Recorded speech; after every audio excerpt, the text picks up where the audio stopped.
Part 8. The Prince is Very Fierce. Author, Guan Gong Zi. Chapter 71. Song Ji's goal of making someone famous has been achieved, and the next step is naturally to find the person. If the person who wrote the poem has real talent and knowledge, Dayo will have a pillar of talent. If it is just an embroidered pillow that made a joke, it can be regarded as buying a horse bone with a lot of gold, and it will be a gesture to the poor students in the world. As long as he has the ability, I don't mind letting the whole court of civil and military officials welcome him with the etiquette of a national scholar. Seeing Song Baking speak, Song Ji naturally said. The manuscript was sent by Mr. Song. I haven't asked you yet, but you spoke first. Well, take a look, who wrote these 3 poems? I sent it. Song Baking was confused, thought for a while, and looked at his precious daughter in the distance. Song Yufu looked at her nose with her eyes and her heart with her nose, and sat obediently between the women. Song Baking felt something was wrong, so he stood up and took the manuscript from Qi Xinggan. When he took a look at it in the public eye, his face froze. The handwriting was graceful and elegant, and it couldn't be more familiar. This is the handwriting of his precious daughter. Song Baking showed a rare look of surprise, and looked at the paper for a long time without coming back to his senses. The civil and military officials sitting in front of him had good eyesight, and they immediately saw that Song Baking's expression was strange. Song Ji smiled calmly and said slowly, "Master Song, can you tell who wrote these 3 poems?" Song Baking looked up in the direction of the female guest, but Song Yufu didn't dare to look up, so she had to bite the bullet and speak. This handwriting is Your Majesty. Your Majesty. Before Song Baking finished speaking, there was a cry of grief and anger in the Golden Palace. The sudden cry scared the civil and military officials who were immersed in the poems and full of expectations. Even Song Ji was startled and frowned and looked up at the source of the sound. In the huge Golden Palace, hundreds of people turned their heads at the same time, only to see the loyal and brave Li Beiyi, who was sitting among the military officers, with a red face and tears on his face. He rushed out from the table and knelt directly in the center of the hall. There was also a young man next to him, the son of Li Beiyi's concubine. At this time, his face was also full of anger and tears, but he didn't dare to say a word, just standing silently behind the eunuchs and palace maids. Your Majesty, you have to make the decision for me. My Li family is full of loyal and brave people. Generations have sacrificed their lives for Dayo and have never had second thoughts. My grandfather even died for Emperor Xiaozong after blocking the enemy's arrows. Even his body was not found. The crying and shouting were full of tears, but it was the old almanac. The 3 dukes and 9 ministers present knew the background of the Li family. Except for the last sentence, they were all doubtful. Song Ji frowned, knowing that something must have happened to the Li family, and raised his hand. Li Beiyi, speak frankly, what happened to make you lose your composure? Your Majesty. Li Beiyi knelt on the ground, touched his head to the ground, and said in a sad voice, Your Majesty. My son Li Tianlu is only 18 years old. Although he is naughty, he was deceived by a villain and has been punished by your Majesty. But last night my son was beheaded and thrown outside the gate of my Li family. It is really unscrupulous. He burst into tears and cried loudly. What? How is this possible? The whole place exclaimed suddenly, and everyone looked at Li Beiyi in astonishment, especially the princes and generals of Kuishao Street, who were a little unbelievable. Li Tianlu is Li Beiyi's second son. He grew up in Kuishao Street since he was a child. They didn't know it behind his back, but he must be sensible and polite in Kuishao Street. He calls everyone uncle and they almost grew up in front of him. There were many young masters of wealthy families present, who were usually on good terms with Li Tianlu and were well known to everyone. How could someone just cut off his head? That was fine, But cutting off Li Tianlu's head and throwing it at the gate of the Li family was too much. Under the feet of the emperor, this was more than a complete loss of conscience. This was simply brutality, disregard for the law, and not taking the current emperor seriously. Regardless of the reason, this practice had already aroused the anger of the people in the hall. The people of the investigation department were not invited to the banquet today. The lieutenant's mansion was responsible for the defense of Chang'an City. The chief officer took the lead and said angrily, "How can this be absurd? Under the feet of the emperor, in the capital of Daewoo, there are thieves who are so presumptuous. They think that there is no one in Daewoo who is so presumptuous. Yes. Who is so bold?" Many people echoed. In everyone's guess, the person who could do such a thing was probably a ranger in the world who didn't know the height of the world. No one with a normal mind would dare to be so presumptuous. Once this happened, the martial arts world would inevitably face another big purge. After all, this was too crazy. A dignified hereditary marquis committed a crime at the doorstep of the court of princes and nobles. Was this to show off his personal strength to intimidate the court? Even Song Ji, who was above, was furious when he heard this, and slammed the table. Who committed the crime? Li Beiyi burst into tears, knelt on the ground, and cried. "It was the Prince of Suwang, Your Majesty, you have to make a decision for me." As soon as the words came out, the whole place was silent. The head of the lieutenant's mansion was full of anger, and he hesitated for a moment, and hurriedly sat back. Many angry officials shut up, leaving only a few censors still making noises. In an instant, only Li Beiyi was crying in the whole place. It's no wonder that the officials changed their attitudes so quickly. After all, this matter is a bit tricky. Killing Li Tianlu and throwing his head at the door of someone else's house is indeed a public outrage. But the murderer was the Prince of Suwang, so things became complicated. The Prince of Suwang commanded 200,000 cavalrymen and was a legitimate prince, which was very different from the young marquis of the Li family. Killing Li Tianlu, even if it was a malicious act, he deserved death, but you can also chop off the eldest son of a vassal king to pay for the life of the Li family. Will the Prince Su agree? Let alone the only son of Prince Su, change it to the 6 princes of the vassal kings present, even if it is the king of Shu who has no military power and suffered a disaster and has the surname Song, you can chop one off and try. It is not that there are no stories in history books that the monarchs were cleared by the kings and the monarchs were cleared. As long as the vassal kings do not rebel, why do you kill their sons? No wonder Li Beiyi jumped out and cried in public.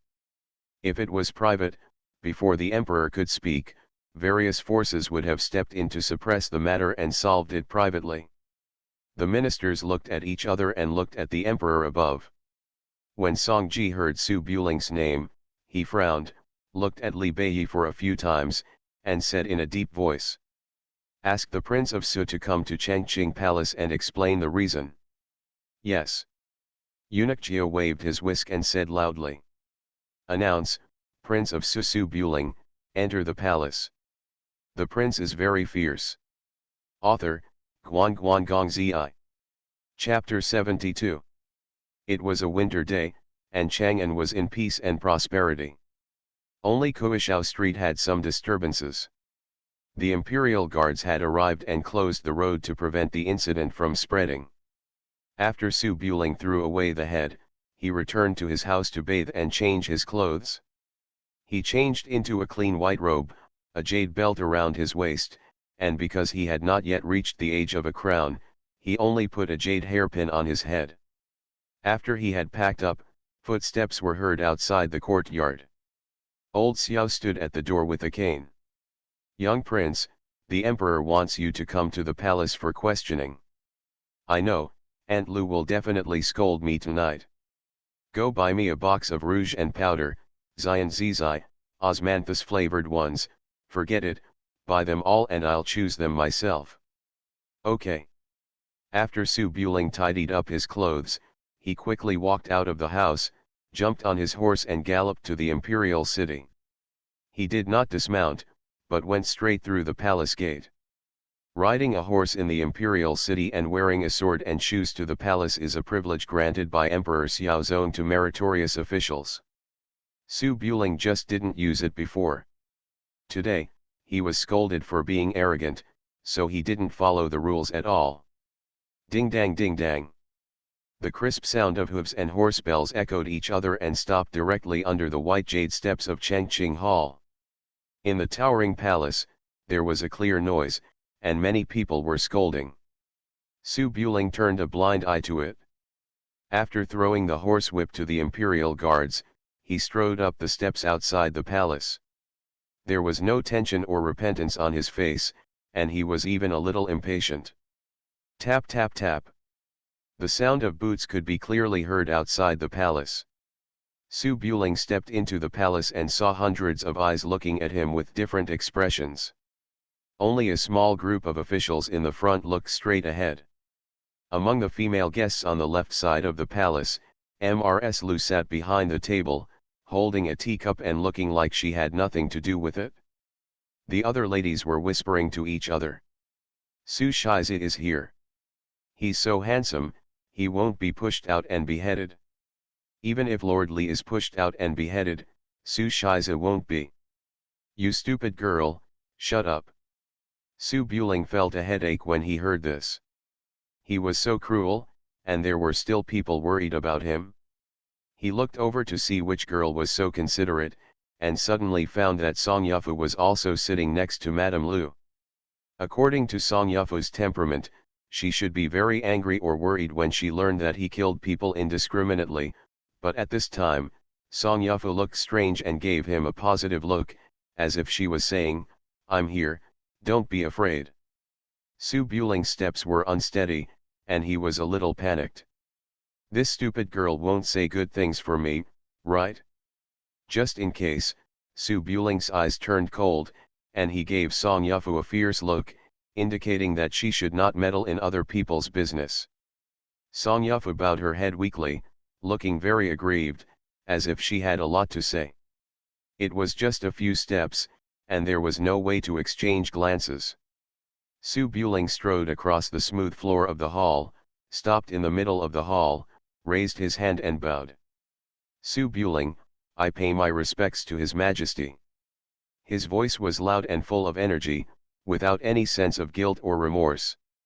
The hall fell silent, and everyone's eyes were on Su Buling and Li Beiyi, waiting for Su Buling to give an explanation, or a way out, so that His Majesty could give a symbolic punishment to calm the matter down.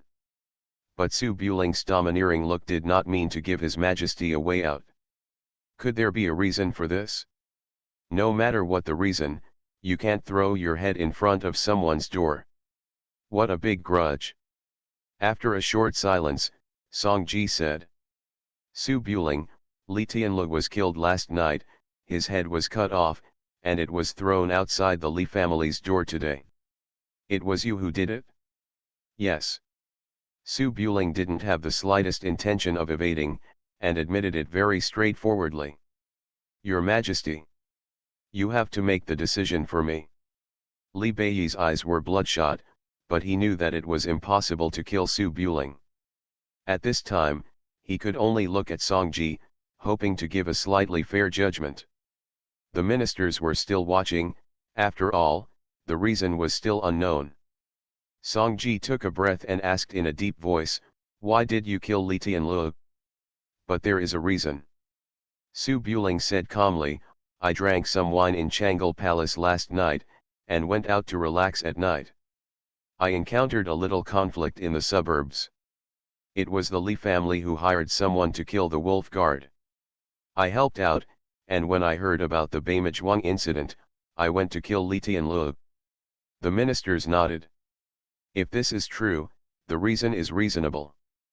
But it took so long to hear about the Beimazhuang incident, and they went to cut off Li Tianlu's head and threw it at the door of the Li family. It's a bit too much. The emperor has already punished the Li family. Li Beiyi, who was kneeling on the ground, was stunned when he heard this, and then said sadly. You are slandering me. How could my Li family hire someone to kill the wolf guard? Songji looked at eunuch Chia. Go and check. Yes. Eunuch Chia immediately took the order and asked the eunuch to leave the palace. It was impossible to conceal what happened on the snowy plain last night. The detective division had already arrived.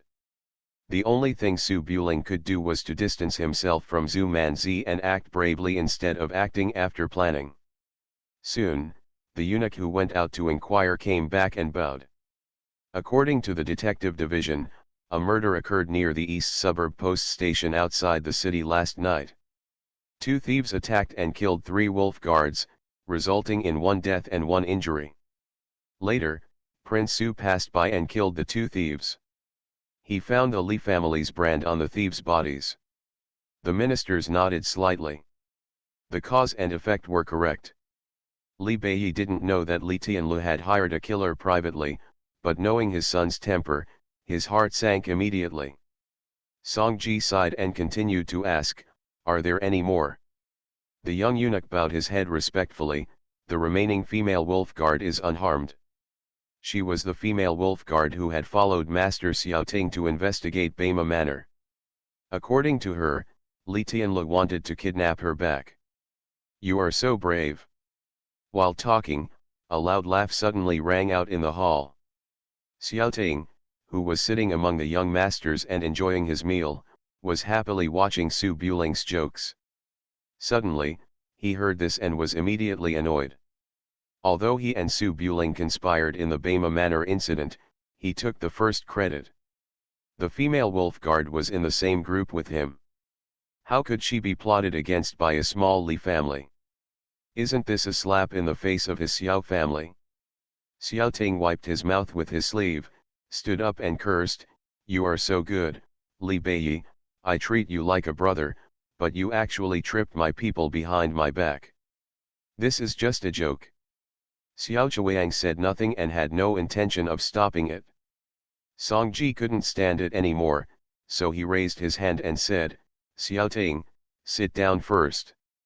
This matter has nothing to do with you." Xiaoting stopped talking, spread his hands and looked at Su Buling helplessly, with an expression of "it's not that uncle won't help you," and then sat down. Li Beiyi knew that he was in the wrong, but how could he let go of the revenge of killing his son just because he was not in the right? He knelt down and walked forward a few steps, saying sadly, "Your Majesty. Your Majesty has already punished my Li family for the Bema Manor incident. My son is young, and he must have been bewitched by the villain to make such a bad plan, or he didn't make any ideas at all, but his subordinates acted privately to please my son. My son just didn't discipline the servants well, which is unforgivable, but not punishable by death. And even if he wants to deal with it, it should be your Majesty who speaks up. Why did Su Shiza take action on his own? My whole family, young and old, threw their heads in front of the mansion gate. It's really heartless. Your Majesty." Li Beiyi cried out in pain and burst into tears. Many court officials frowned slightly, thinking that it made sense. Su Buling was not the Prince of Su yet. Even if there was a reason, it was still an act of usurpation to kill first and then report, and his behavior was too radical. Songji thought for a while and said, "Su Buling, I have already punished the Li family. Although you had a reason, your behavior was too reckless. You must change your temper in the future, go to the Bell and Drum Tower and be confined for a month. This will not happen again." "Yes." Su Buling glared at Li Beiyi coldly, then walked to his desk and sat down as if no one was around, poured himself a glass of wine and took a sip. This look was too arrogant, and many officials frowned slightly. But Su Buling had such a reputation since he was a child. He was brave and aggressive and did things without thinking. This time, killing Li Tianlu was not considered evil. At most, he was unreasonable. If he really wanted to punish him according to the law, he would probably have to praise him as a righteous man, and the officials could not say anything. Logically speaking, at this point, Song Ji could just say a few more words to comfort Li Beiyi, who had lost his son, and the matter would be over. After all, the Li family was in the wrong, and the person was already dead, so what else could be done? But just as Song Ji was about to say a few words to comfort Li Beiyi and let the matter go, a righteous voice suddenly sounded from the corner of the hall. "Your Majesty, Prince Su is upright and has a heart for the people.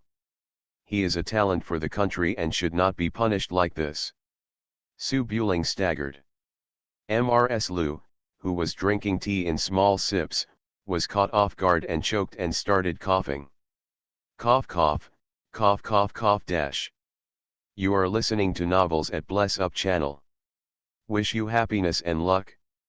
Please subscribe to receive new novels. How do you feel about this novel? Please like and leave a comment. The Prince is very fierce. Author, Guan Guan Gong Zi. Chapter 73. All the officials in the Changqing Palace were sitting and thinking about the Li family. Suddenly there was another loud voice, which startled the officials.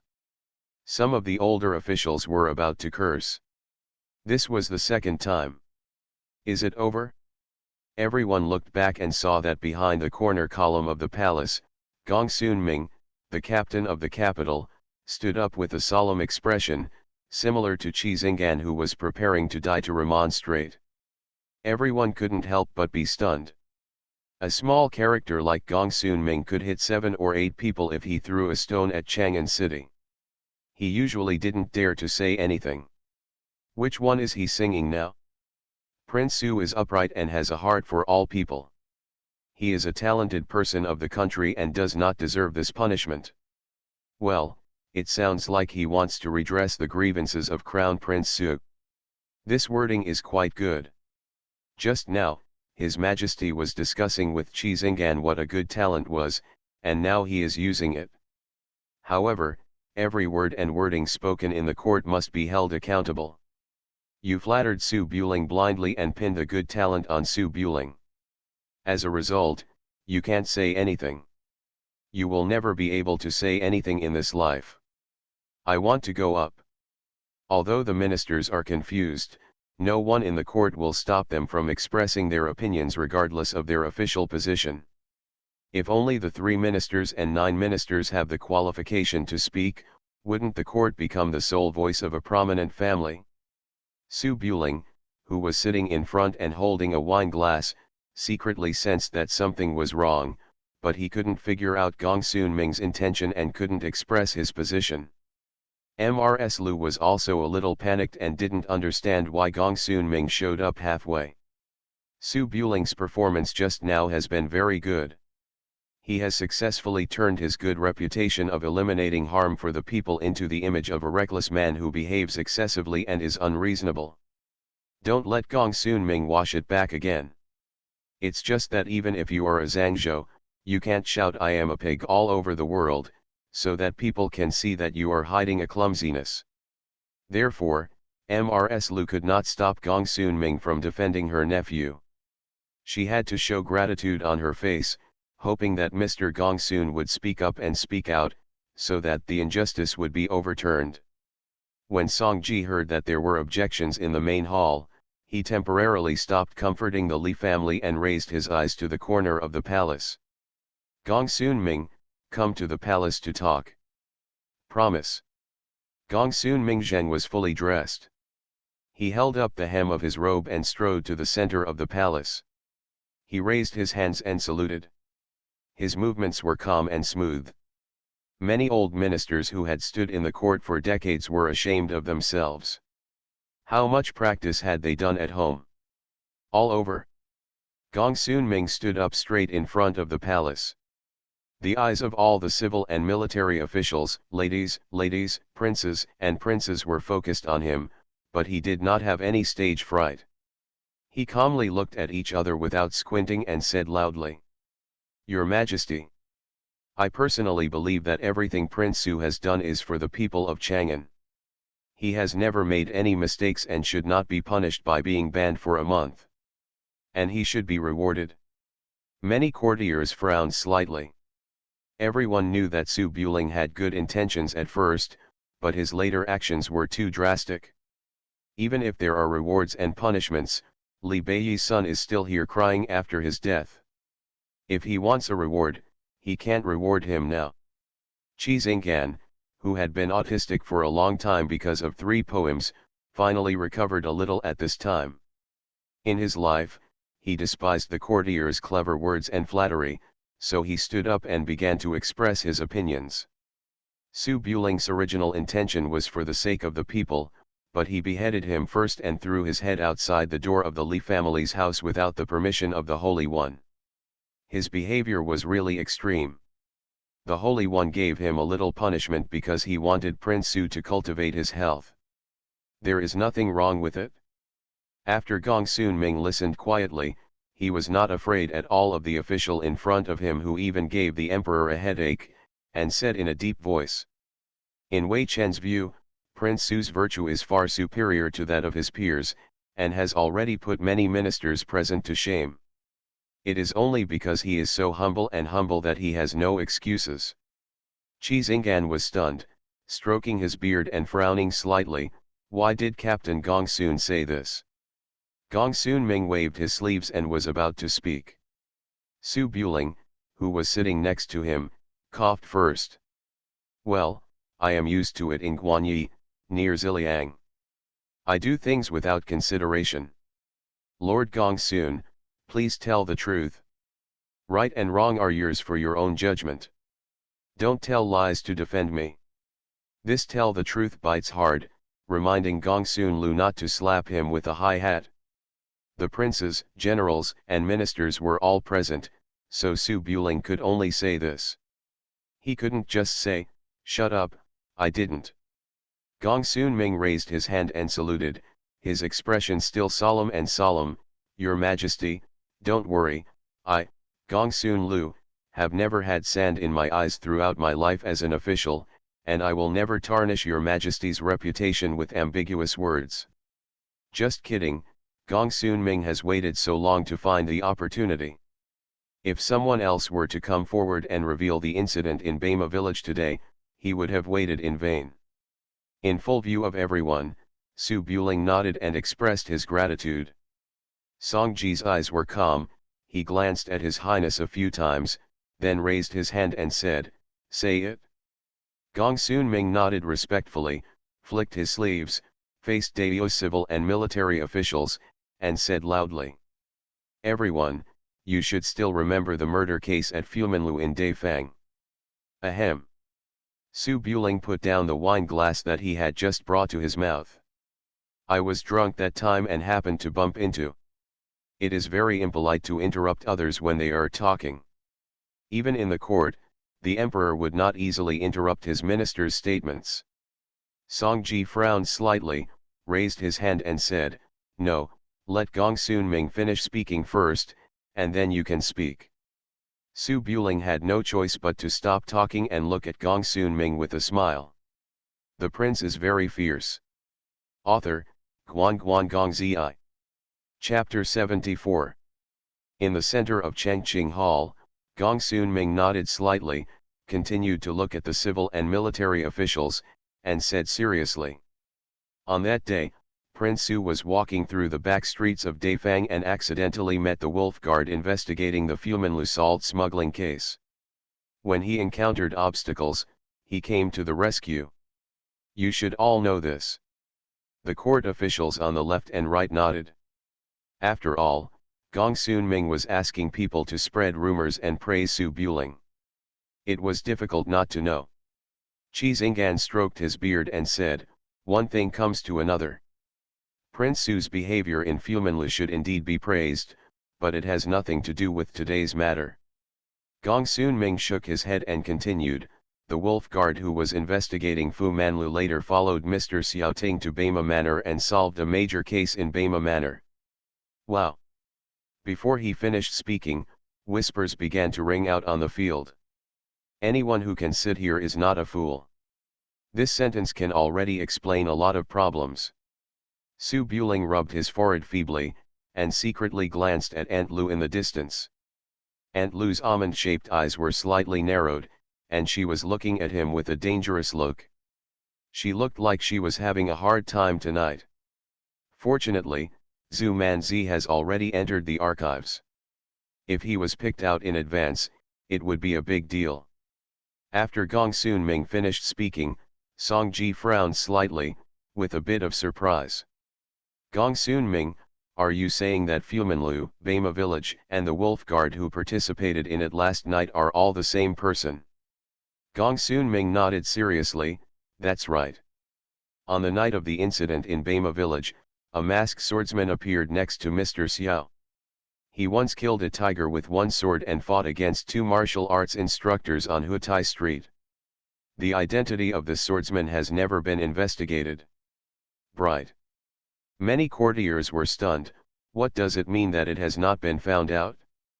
Isn't that Xiao Ting's guard? Everyone looked at Xiao Chuiang, the talker of the Xiao family. Prime Minister Xiao Chuiang's face was neither happy nor angry, and he just said calmly, "That swordsman was not a member of my Xiao family." Xiao Ting said he was a friend of his and never asked in detail. Everyone turned their attention to Xiao Ting again. Xiao Ting, who was watching the show, faced the gazes of the emperor and others, and smiled, as if he didn't dare to say what he wanted to say. The dignified Xiao family's legitimate son would not dare to point out someone easily. Everyone turned their heads and looked at Prince Su, who was sitting motionless in front of him. Su Buring didn't expect Xiao Ting to betray his teammates so easily. He coughed dryly and said softly, "Well, I went to Daifang with Xiao Ting a few days ago and saw a little wolf guard having a conflict with someone. Later, Xiao Ting heard that Bama village was interesting, so we went there together." "I see." Everyone suddenly realized. No wonder Xiao Ting suddenly and violently slaughtered Bama village. It turned out that Su Buling was following him, so this matter made sense. Many courtiers thought about it for a while and came up with the general outline of what happened today. Xiao Ting and Su Buling, two sons of aristocratic families, went out for a stroll and came to help when the wolf guards clashed. Then they heard that Bama Manor was harboring filth and evil, so they took the wolf guards over to have a look. They were so angry that they demolished Bama Manor. After that, Li Tianlu was filled with hatred and did not dare to deal with Xiao Ting, so he went to deal with the lone wolf guard. "I'm a good boy." Li Tianlu really had no one to blame for his death. The darlings of the Huainan Xiao family and the Su Wangsu family go out together to do justice, punish rape, and eliminate evil. You don't lie down and are ready to bite someone's subordinates. Isn't this a slap in the face of the Xiao and Su families? No wonder Su Buling got so angry that he chopped off the person's head and threw it at the door. It would be polite to demolish the Zhonyangho mansion if it were Su Wangsu Lai who was protecting his shortcomings. However, Su Buling, who had always had a low reputation, suddenly became heroic and did such a big thing, which still made many people look at him. I thought that Su Buling just had a good skin and was still a murderous and cruel warrior at heart, but I didn't expect that he had such an upright and caring side. If he inherited the throne in the future, he would probably be very popular with the military and the people. However, why should we keep secret such a good thing like accumulating reputation? The civil and military officials thought about this, and their whispers stopped one after another. Emperor Songji tapped his fingers on the table and looked at Su Buling sitting below, his eyes so deep that it was hard to fathom. Qi Xinggan said directly, "It turns out that the cause of this matter is here. No wonder Prince Su is so angry. Well, Prince Su acts too low-key. What he does is good things that benefit the country and the people. Why should he be secretive?" Facing everyone's gaze, Su Buling secretly thought something was wrong. He couldn't say, "I'm hiding my clumsiness to avoid the emperor being jealous." After thinking about it, he said shyly, "I often go to Golan restaurant with Xiao Ting on weekdays. I was afraid that Aunt Lu would find me drinking flower wine, so I put on a little disguise." Xiao Ting was stunned and quickly raised his hand. "Su Buling, please don't slander me. I've never gone shopping with you." "Ha ha ha." Xiaoting, the wingman, was indeed in place. The officials present suddenly realized and laughed out loud, while the ladies also blushed slightly. It is normal for a young man who is only 18 years old to go out to drink wine together. It is reasonable to hide in fear of being discovered by the elders in the family.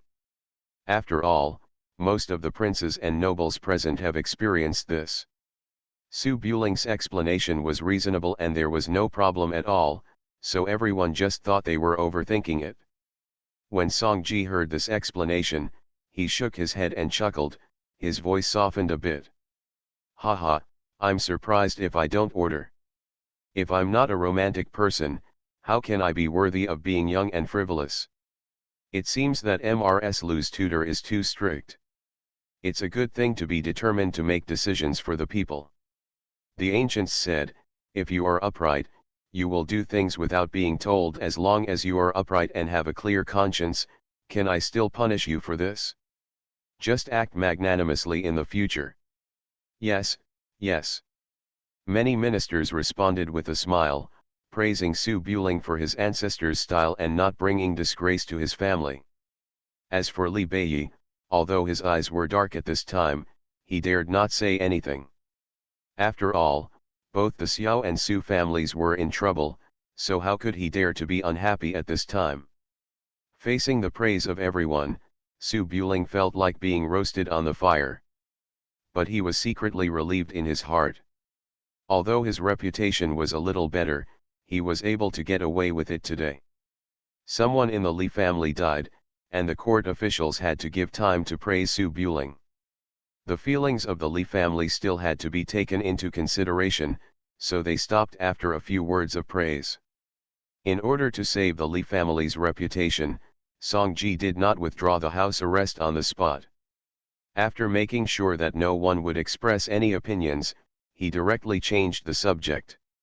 Today, I invited all of you to a banquet to find my talent. I didn't expect that I would find Buletinling first. It's quite interesting. Well, I interrupted you just now. Master Song, can you tell who wrote those 3 poems? Everyone remembered this and looked at Song Baking again with expectation. And Su Buletinling, who had just picked up the wine glass, looked around blankly. Poems? What poems? The prince is very fierce. Author, Guan Guan Gong Zi. Chapter 75. Although the Chengqing Hall had lost some of its festive atmosphere after being interrupted by the Li family, the unrelated people, other than treating Prince Su in a different light, were still focusing on poetry. After all, those 3 poems were truly amazing and brilliant, and they would be famous in Chang'an tomorrow. Everyone wanted to see what the person who wrote the poems looked like, and whether he was considered a talented person. Many official ladies gathered together and whispered. With such a good talent and a deep love for his wife, it would be great if he was also handsome. I'm afraid he is a bad old man. He sounds like an old man, but if he were half as handsome as Crown Prince Su, he would be married even 30 years older than me. By the way, did Prince Su also write a poem at the last Dragon Song poetry meeting? Prince Su didn't admit it and said he bought it, alas. No one is perfect. Crown Prince Su is a master of martial arts and looks like an immortal. If he is extremely talented in literature, he will not let other men live. All kinds of random sounds were incomprehensible to Su Buling's ears. Poetry, what poetry? Su Buling asked, but before he got a reply, he saw Song Baking standing up, holding a poem manuscript in his hand, walked to the center of the hall and said. The handwriting on the poem manuscript, belongs to my daughter Song Yufu. However, it is not written by my daughter, it is just a copy. Oh. The guests all over the place suddenly became interested, and their eyes turned to Miss Song among the female guests. Song Ji nodded and chuckled, where did you copy it from? Song Baking, who was deceived by her daughter, held the poem manuscript in both hands, pondered for a while, and then turned to look at her daughter. Yufu, where did you copy these 3 poems? Don't lie before the Holy One.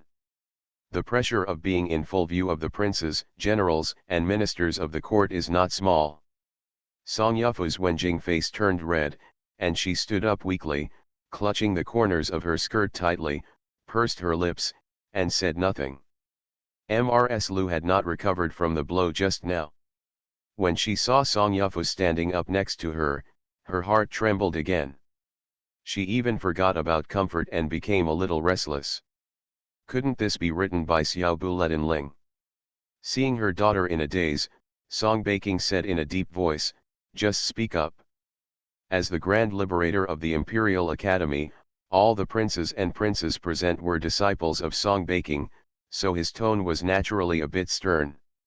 Song Ji looked at Song Yufu for a few times and thought that Song Yufu was shy, so he said, "Yufu, you are all elders here, so you don't have to be so formal.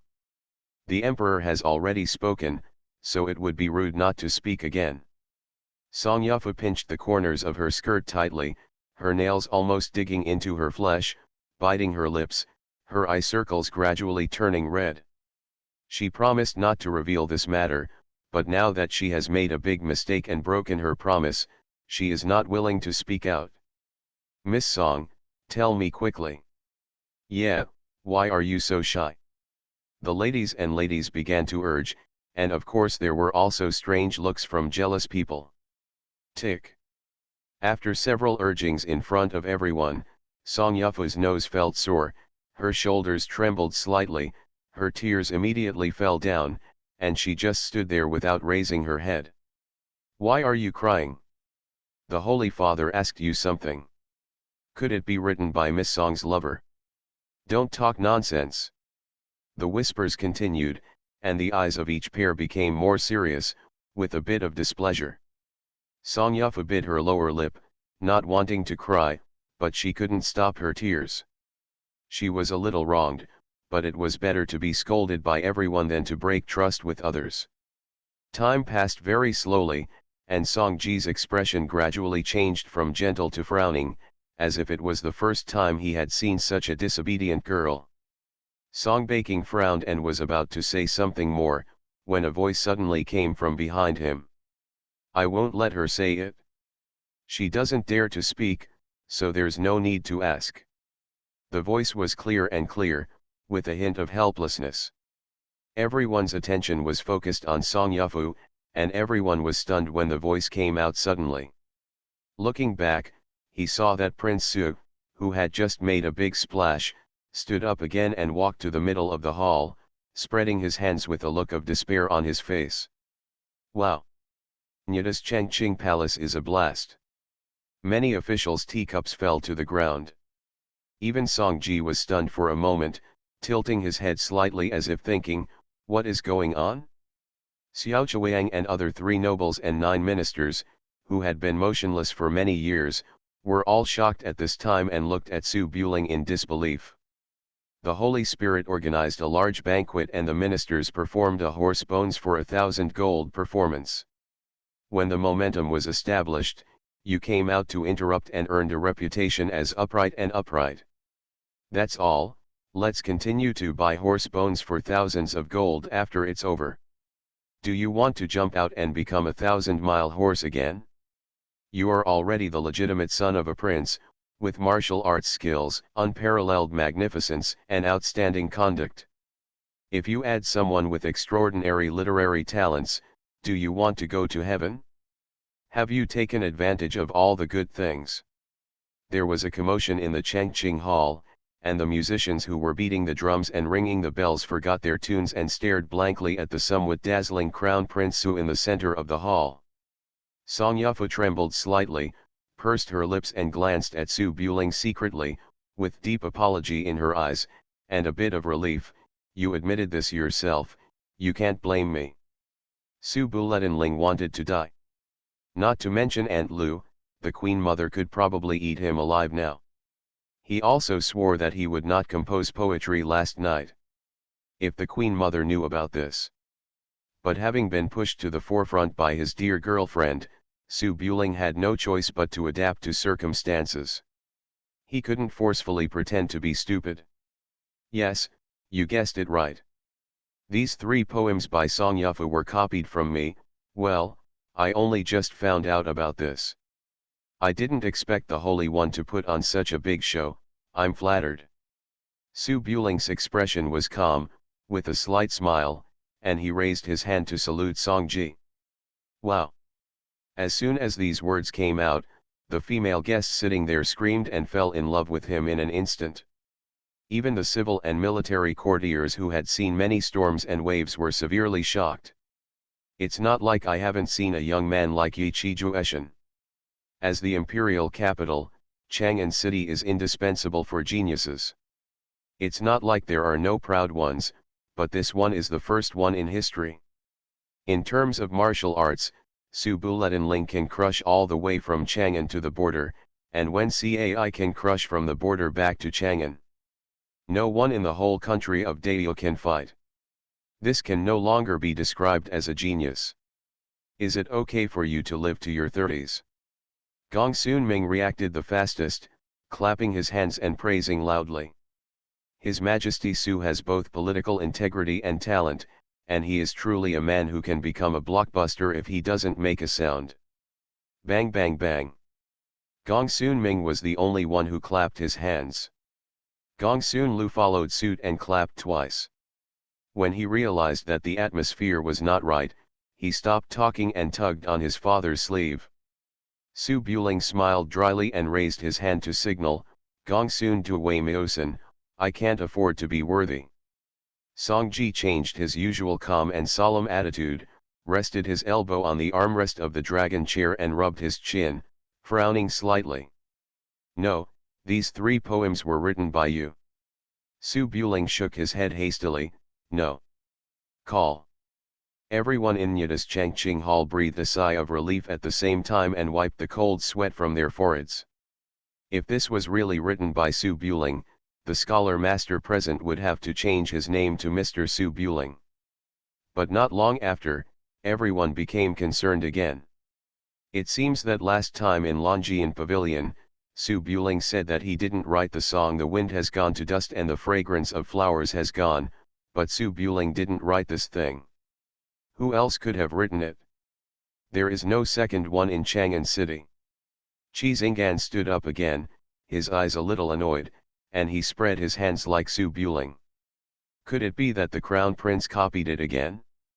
I don't know where it came from. Your Majesty is sitting here. If the Crown Prince makes random nonsense, it will be a crime of deceiving the Emperor. You are listening to Novels at Bless Up channel. Wish you happiness and luck. Please subscribe to receive new novels. How do you feel about this novel? Please like and leave a comment. The Prince is very fierce. Author, Guan Guan Gong Zi. Chapter 76. Qi Xing'an's words were strange, with a hint of jealousy. After all, being so talented and pretending like this is really bullying. Facing everyone's doubts, Su Buring chuckled and thought for a while. Well, the funeral speech was written by my father. I happened to see it when I was young and wrote it down. Really? Everyone was dubious and not very surprised by the answer. Although Su Yu, the king of Su, was doing nothing in the capital, he began to work hard after returning to Ziliang. He also had a deep love for Princess Su. It is not impossible that he wrote this poem after Princess Su died of illness. Literary people always have a few strokes of genius. Songji heard this and nodded. Back then in the capital, I was drinking and chatting with Prince Su and Princess Su. Unexpectedly, we haven't seen each other for more than 10 years. I really mistreated Prince Su. Su Buling bowed slightly to thank the Emperor for his concern. As for mistreatment, it refers to what happened during the Iron Eagle hunting deer.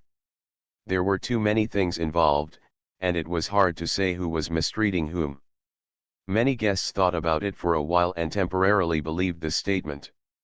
After all, Su Yu's experience, literary talent and character were more consistent, while Su Buling was not yet married, so he obviously did not have such experience. Qi Xing'an nodded and continued, who wrote Broken Array? This question is simple. Su Buling said without thinking, my grandfather Su Lai wrote it in his later years. I accidentally discovered it while browsing in the study. Buzz. Before he finished speaking, the whole place became noisy, and everyone looked at him strangely. Even Songji was stunned for a moment, leaning on the dragon chair, hesitating to speak. Qi Xing'an was even more furious, with an expression of "You're kidding me, who in the world didn't know that old General Su was born as a butcher? He only learned to read and write after he became a general." At first, he even asked the deputy general to read the emperor's transfer order. Su Lai suffered the disadvantage of being uneducated.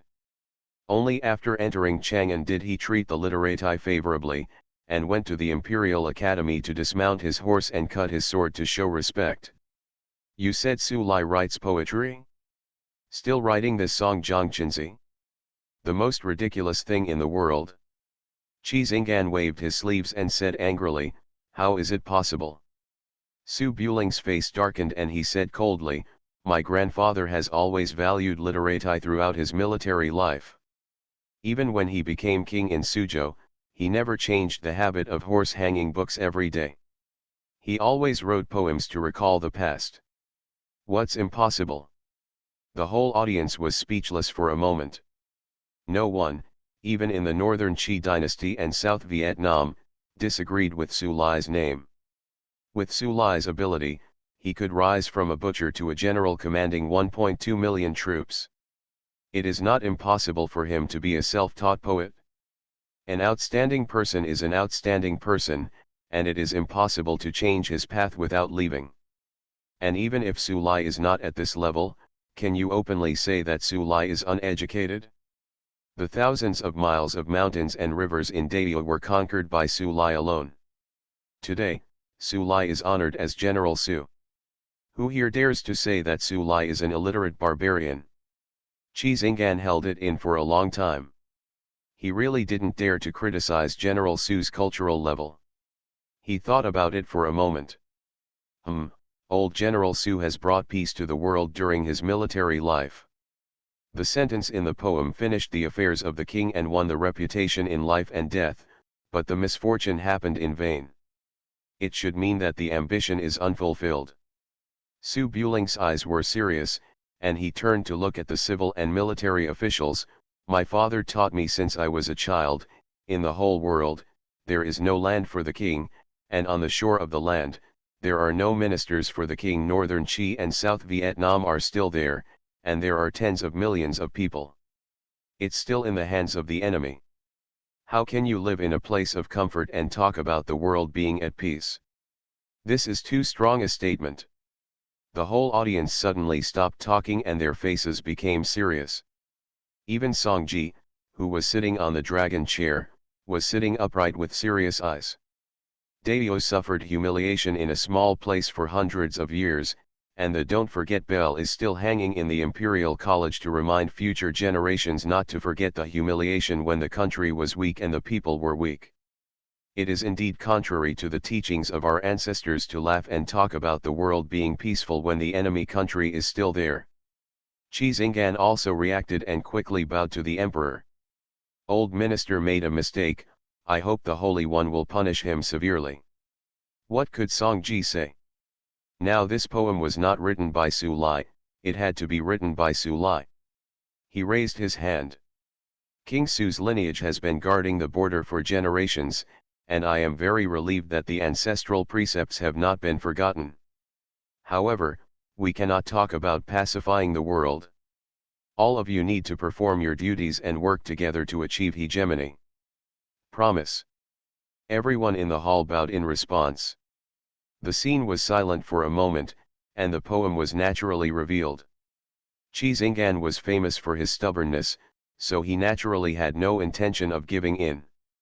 He took the poem manuscript and continued. "Then who wrote the song Withered Vine and Old Tree and Dark Crow?" Everyone's eyes turned to Su Buling again. "Are you going to make it up? Show me another relative who has been wandering for many years." Su Buling opened his mouth. There were only two people in the Su family, father and son. There were no outsiders at all. He pondered for a long time and could only spread his hands and said, "Well, I was ambushed when I entered the capital last year and was infected by the dragon Lokgu.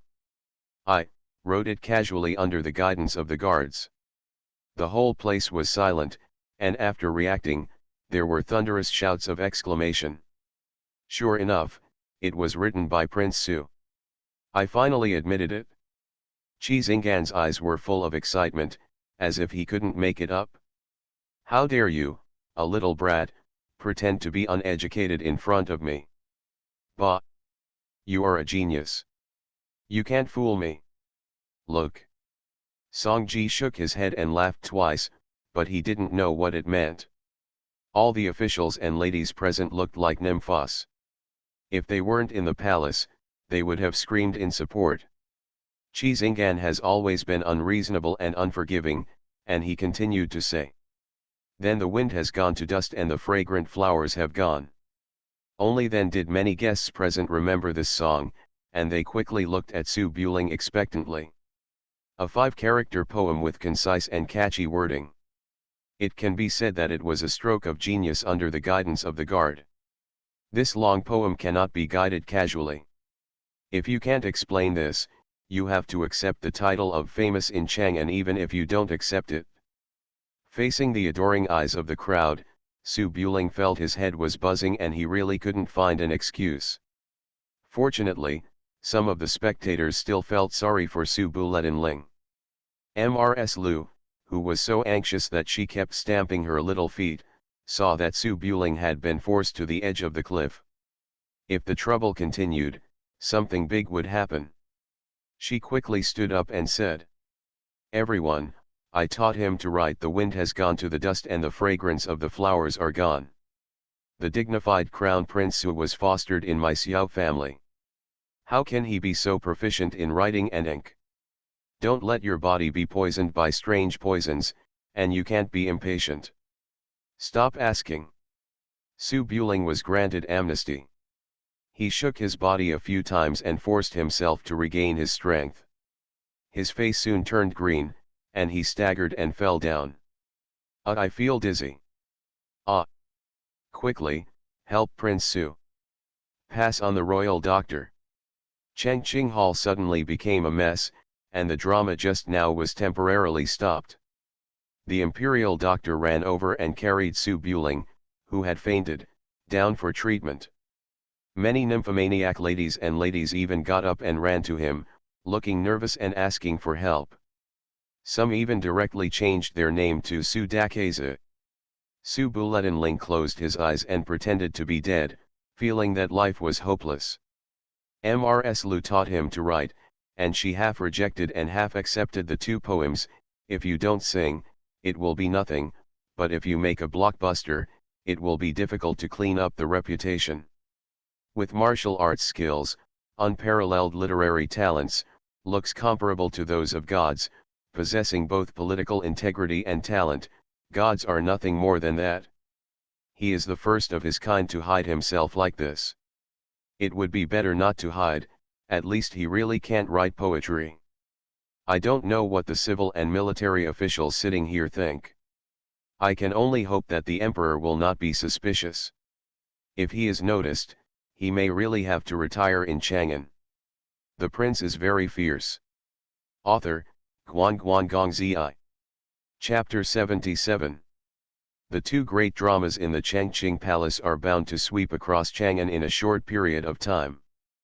Prince Su Buling, the prince of Prince Su who has been unknown for a year after entering the capital, used practical actions to demonstrate to everyone in Chang'an City how good a man can be, even if it is just a half promise. Partially admitted, I am afraid it will be difficult to get rid of the reputation of literary men can write and military men can bring peace to the country. After the banquet was over, both the princes, generals, and ladies were all talking about today's scene when they left the palace. Some commented on the Li family, some discussed 3 poems, some marveled at the inhuman martial arts, and some even coveting may not make you look good. If you were an ordinary prince, noble son, or a scholar from a poor family, this would be a great opportunity to rise to the top in one step. If you marry someone from a wealthy family and be given a high position by the court, it would be difficult for you not to achieve rapid success. But Su didn't allow himself to be in the sky. If he climbed any higher, he would cross the line. Therefore, this reputation is not an ordinary hot one. It's past noon. Songji walked through the Canbu corridor in the imperial city. He drank some wine at the banquet, and his face was slightly drunk, but his eyes were clear and deep, looking at the exotic trees and strange stones outside the corridor. Eunuch Jia followed him slowly, holding the fly whisk on his arm. At this time, he was still thinking about what happened in Chengqing Hall just now. The old slave has been in the palace for a long time. He has seen too many prodigies in the world, talents in temples, and prodigies in the market. I thought that under the sky, mortals will always be mortals, no matter how talented they are. It is inseparable from nurture, and this Prince Su has opened my eyes to this old slave. Songji walked slowly with his hands behind his back, shook his head and chuckled, the great Yu spans thousands of miles, and there are many heroes. Looking at the history, there will always be a few proud men of heaven who are difficult to fathom with common sense. It is not surprising. Eunuch Jia nodded, that's what Lear is. However, the people from the Detective Investigation Department have been staying in Ziliang for many years, and there are also spies in the army. The resume of Prince Su from childhood to most of his life is recorded.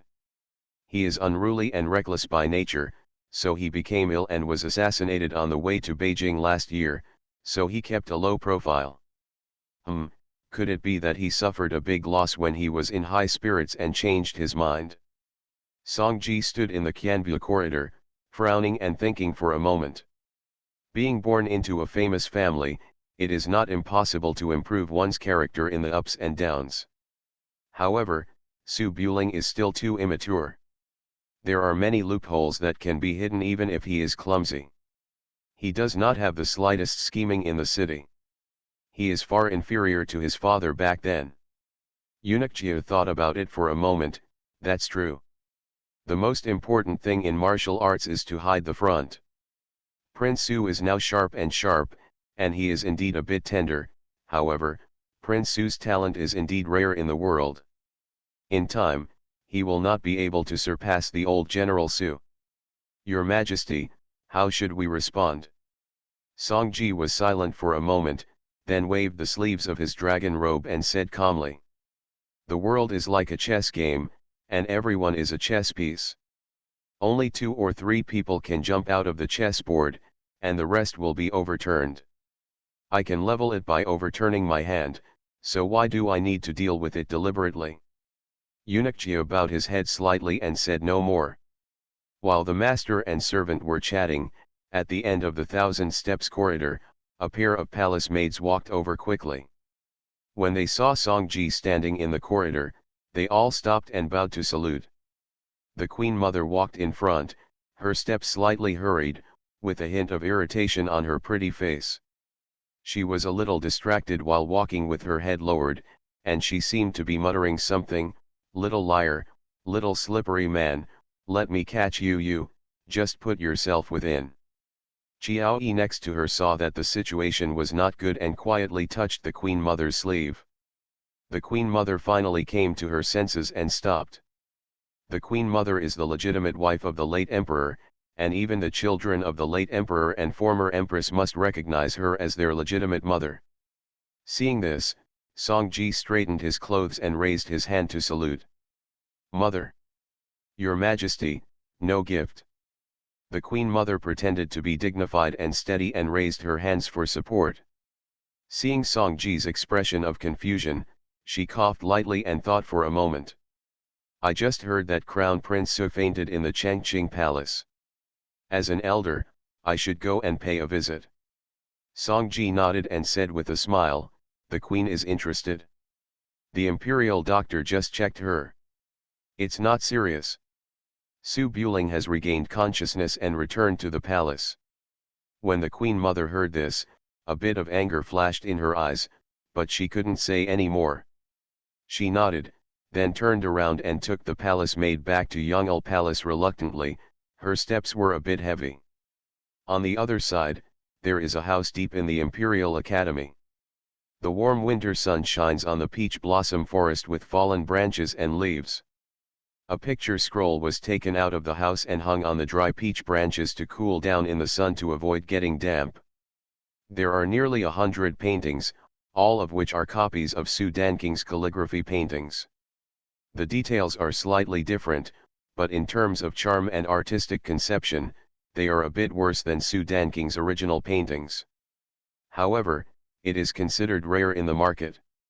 A masterpiece. King Songyu of Yan wore a scholar's robe and lit 3 sticks of incense on the incense table in the peach grove. Then he sat on the futon and looked at the scroll in front of him in silence. Tread. Footsteps sounded from outside the courtyard. Lu Yunlin, deputy envoy of the Criminal Investigation Department, carried 2 baskets of rice paper, walked quickly to the center of the peach grove, put them down, and bowed. Your Majesty.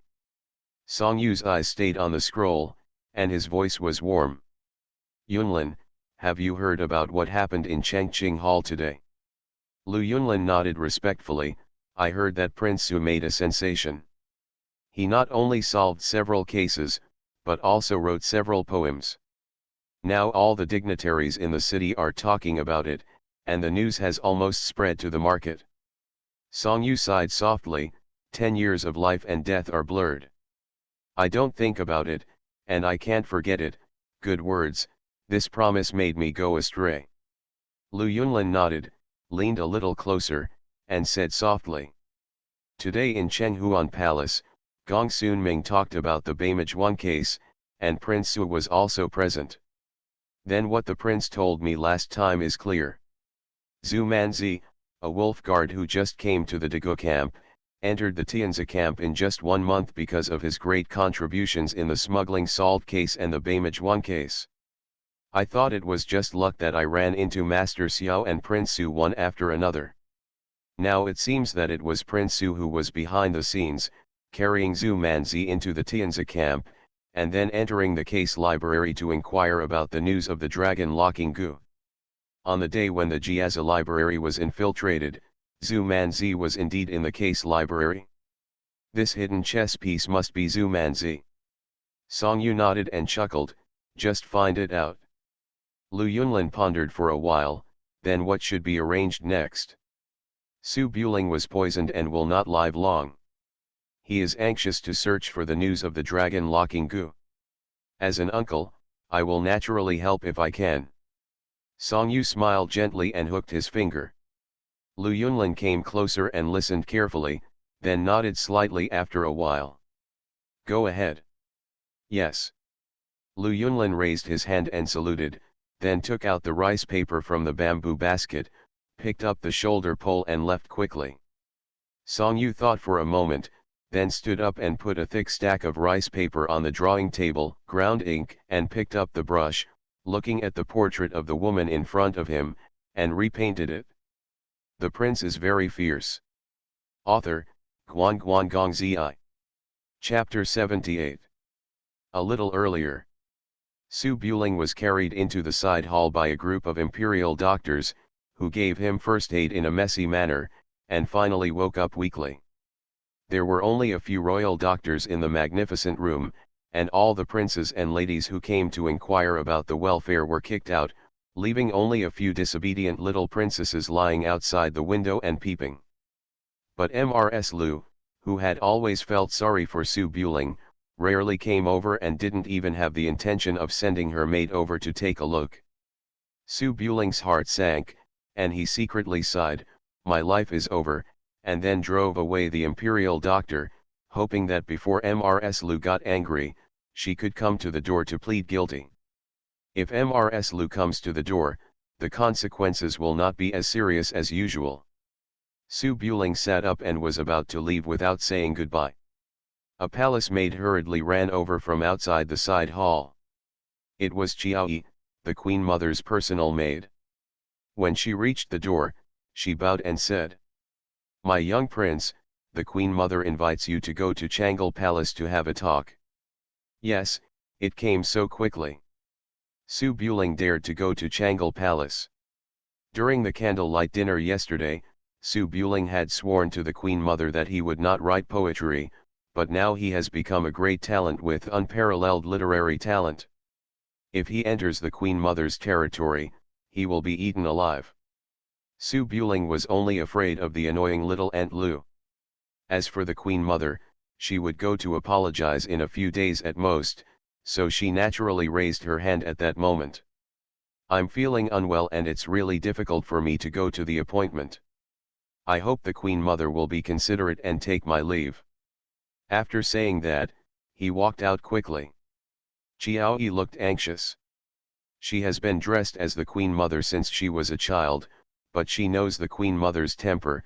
She is born to be strong, and she was a bit unruly when she was a child.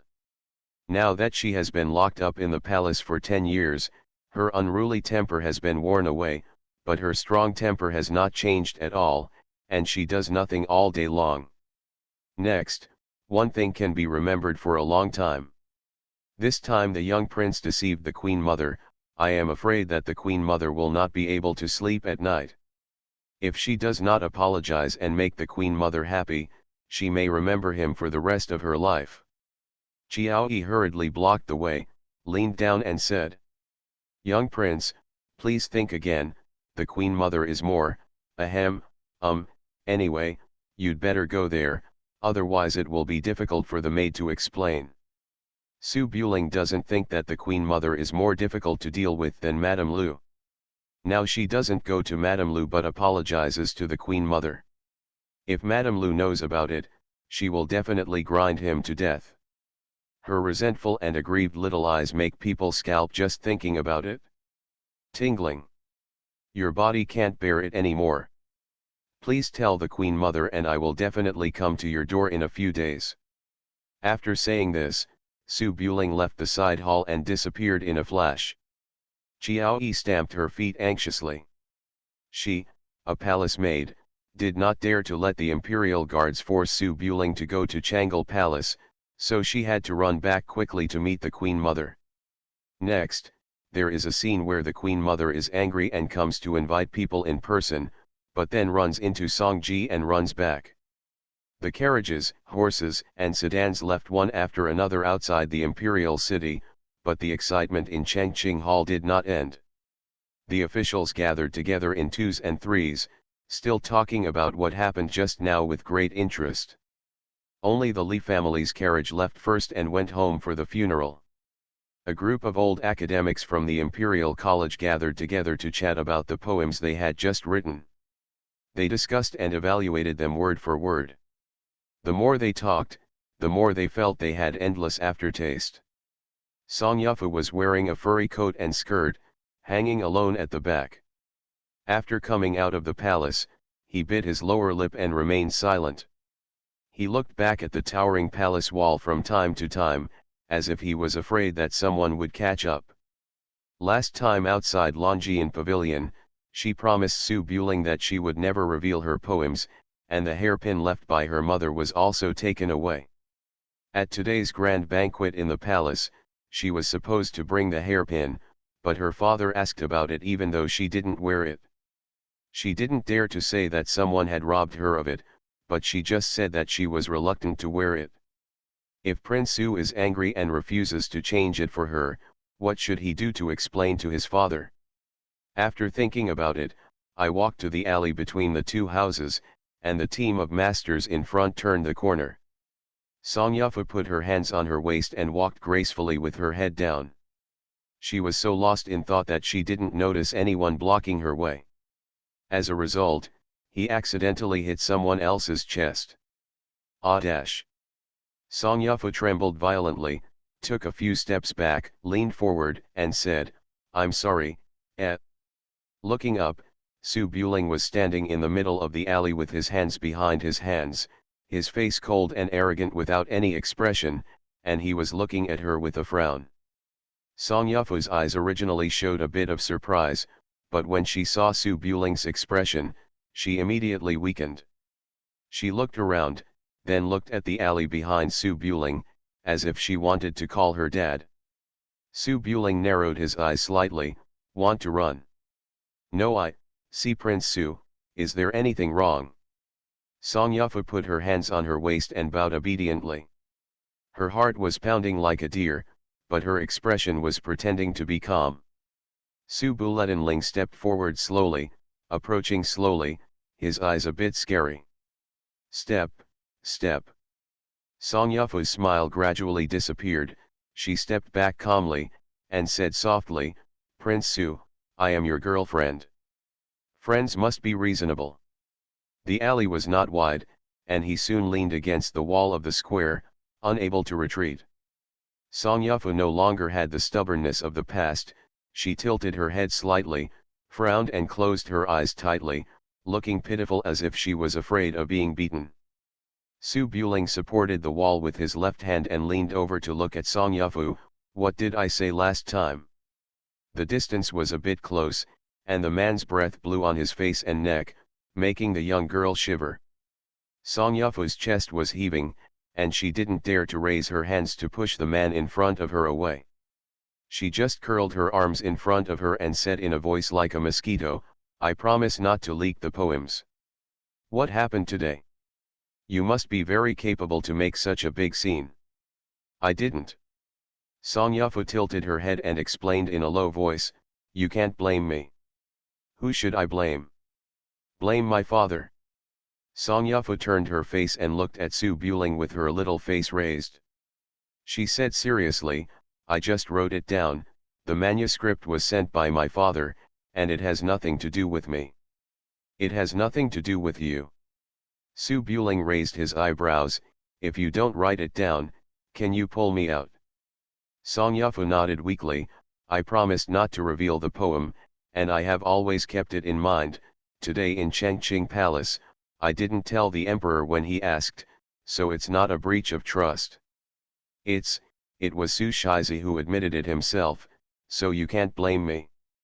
Su Buling was stunned. He didn't expect Song Yufu to say such a heartless thing. If he hadn't seen Song Yufu being forced to cry, would he have admitted that he had caused trouble for himself? Su Buling's face darkened. Miss Song, turn around and face the wall. I.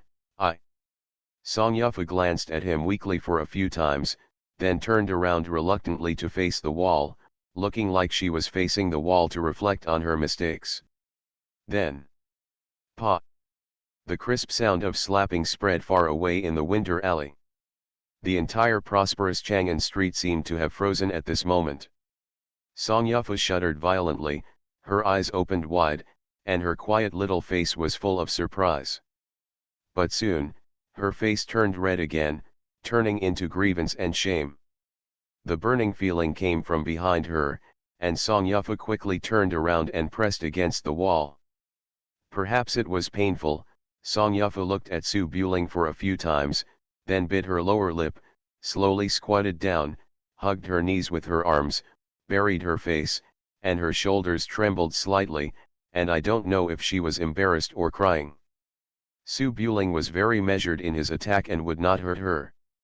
He put one hand behind his back and said calmly, since you would rather die than speak today, this slap is a small punishment.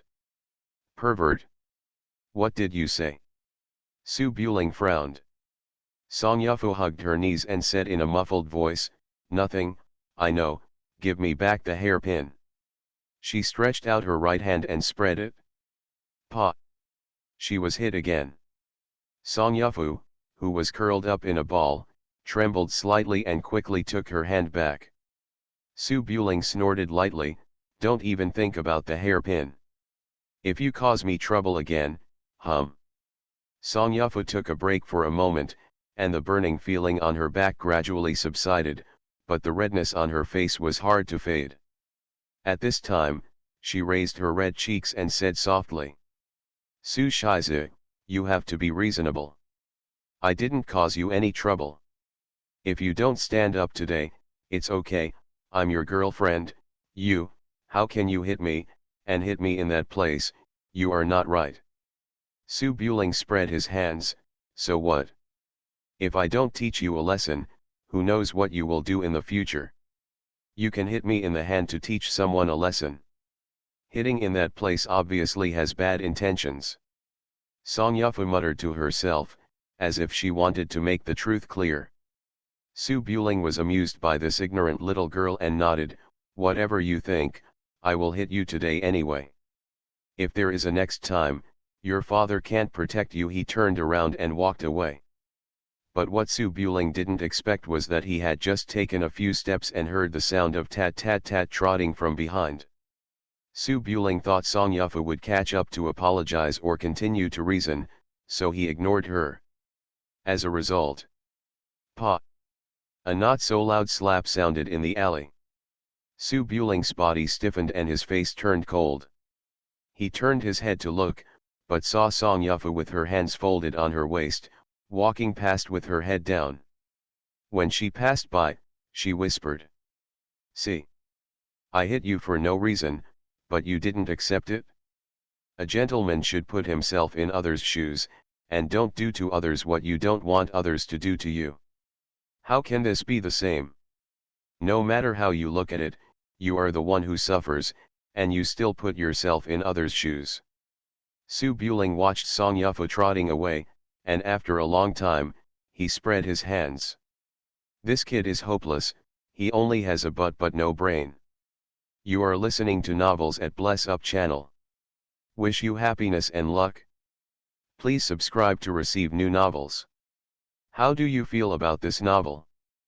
Please like and leave a comment. The Prince is Very Fierce. Author, Guan Guan Gong Zi. Chapter 79. Su Buletinling galloped through the 3 octagonal archways and returned to the palace on Kuishao Street. Kuishao Street was as solemn as ever, and at the far end of the street at the door of Li's house, the imperial guards could be seen walking back and forth. Other houses were calm and turned a blind eye to the affairs of the Li family. Su Buletinling was not interested in coming to the house and made some sarcastic remarks. After dismounting outside the house, he looked up and saw Yunu standing outside the door with a strange expression, a bit like seeing a child who had made a mistake and ran home and was about to be beaten. Su Buletinling's expression froze slightly. If Yunu was here, then Mrs. Lu must be waiting in the room. If you extend your head, it will be a knife. If you shrink your head, it will be a knife. Su Buling had nowhere to escape, so he threw the riding whip to the guard, straightened his clothes, and walked into the door of the mansion. Lao Xiao was also standing at the door with a cane, following Su Buling, shaking his head and sighing. "Young prince, I'm afraid I can't do anything good today. I bought all the rouge and gouache, and I also bought a big pot." Su Buletinling paused and frowned, "Did you even buy the pot?" Old Xiao smacked his lips, "Alas! A man's words are hard to follow. The young prince has always said the same thing. This iron pot stews itself." Su Buling was silent for a moment. "You still understand me?" "No, I'll boil the water." Lao Xiao shook his head and sighed, then went to the kitchen of the back house. Su Buling rubbed his forehead and felt that the slap just now was too cheap for Song Yufu, and she should have pressed her on the knee a few times. Su Buling walked through the corridor and came to the study in the back house. Although there is sunshine in winter, the empty house is still a bit cold. In the study room, Mrs. Lu, who was wearing a blue official uniform, sat sideways at the round table, with her left arm on the table, holding a cup of tea. Her posture was quite graceful, her expression was neither cold nor hot, and she gently picked up the tea leaves with a porcelain cover. In addition to the vermilion food box on the round table, there are 2 jars of wine next to it. Judging from the position, they must have been picked up and examined. Su Buling's heart sank again. He gave the wine to Lao Xiao last night and forgot to let him hide it. He came back this morning and forgot about it. What should he do? Su Buling pondered for a while outside the door, then walked into the bedroom with a bright smile. "Aunt Lu, I was just going to see you, but I didn't expect you to come here first." Mrs. Lu picked up the teacup and took a sip. She did not look at Su Buring, but stared at the tea leaves floating in the teacup, unable to tell what she was thinking. Mrs. Lu used to be as warm as the spring water in March, but this was the first time she was so cold. Su Buling looked a little embarrassed, walked to the table and sat down in front of Mrs. Lu. Mrs. Lu twisted her waist slightly and changed the direction. She still faced Su Buling sideways and said nothing. Su Buling smiled helplessly and thought for a while, I didn't write the poems. The reasons are more complicated. Humph, just keep lying to me. Anyway, I'm not your aunt. I'm very lenient and unwelcome. Gloomy and resentful, dejected and sad, with a look of nothing is more sad than heartbreaking. Su Buling couldn't stand this, so he spread his hands and said, Aunt Lu. You still don't believe me. What do I believe in you? Mrs. Lu didn't look at Su Buring, she looked at the teacup and said in a lukewarm tone, it's for your own good to let you hide your stupidity. But in the end, you dislike me as an aunt for being too lenient. Su Buling was a little helpless, I know Aunt Lu is good for me, but something went wrong in the middle. Well, although I have been named now, a few poems can at most prove that I am not illiterate, so I think it won't have much impact. Mrs. Lu snorted nonchalantly and played with the teacup in her hand, you know that I am good for you, why didn't you give those 3 poems to me for safekeeping, but to Song Baking's daughter? Is it possible that she is more generous than me? Are you at ease? Oh, I would have guessed it even if you didn't tell me. She is young and comes from a well-educated family. She loves poems and songs most to impress others. Su Buletinling's scalp was numb, Aunt Lu, this is definitely not the reason. The 3 poems were overheard and written down by her. They were definitely not given to her. Mrs. Lu didn't believe it, how could she overhear you writing poetry? I asked you to hide your stupidity, why are you writing poetry when you have nothing to do? Su Buling looked innocent, Aunt Lu, you asked me to copy a few poems to the poetry meeting. If it weren't for this, I wouldn't be able to write poems. Mrs. Lu stiffened and raised her eyes, with a bit of grievance in her eyes. You blame me. The wind is charming, and the scenery is sad and sad. Su Buling choked on his chest with a mouthful of old blood, coughed a few times, and gritted his teeth and said, what, Linger never meant that, it was my carelessness that allowed Song Yafu to overhear, no, you shouldn't write your own poems, you should listen to Aunt Lu and buy them. If you follow Aunt Lu's method, there will never be any trouble like today. It's all my fault. Mrs. Lu frowned slightly, turned around again, and her voice was a little softer, you have some conscience, Humph, anyway, you don't take what I say to heart, and you won't care about things in the future. You have grown up. My management is too strict and you can't bear it, Miss Song said so, what else can I say? Su Buling opened his mouth, and suddenly felt that it would be too easy for Song Yafu not to strip her naked, hang her up and beat her. Mrs. Lu muttered to herself, Su Buling did not dare to interrupt, fearing that she would burst into tears if she accidentally said something wrong, so she could only nod and listen. After a long time, Lao Xiao ran out of the window and said, Little prince, the water is ready. Su Buletinling breathed a sigh of relief, stood up and walked out. When Mrs. Lu saw Su Buling leave the table, she held the teacup with a puzzled look, why are you boiling water? I haven't finished talking yet, if you don't want to listen, I won't say it. Mrs. Lu was 3 parts disappointed and 7 parts resentful. She put down the teacup and stood up to leave in anger. Unexpectedly, as soon as she walked out of the yard, she saw a big iron pot in the garden. The iron pot was very large, supported by a wooden frame, and there was firewood piled underneath, which had been lit. Lao Xiao squatted in front of it, pulling the firewood with one hand and fanning it diligently with a cattail leaf fan.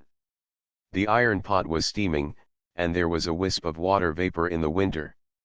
Mrs. Lu's eyes were full of confusion, and she looked at Su Buling standing on the platform next to her. Su Buling's expression was full of repentance, and he said in a sad voice, "Linger promised Aunt Lu that if he heard my good reputation again, he would stew himself in an iron pot. How can a man go back on his word?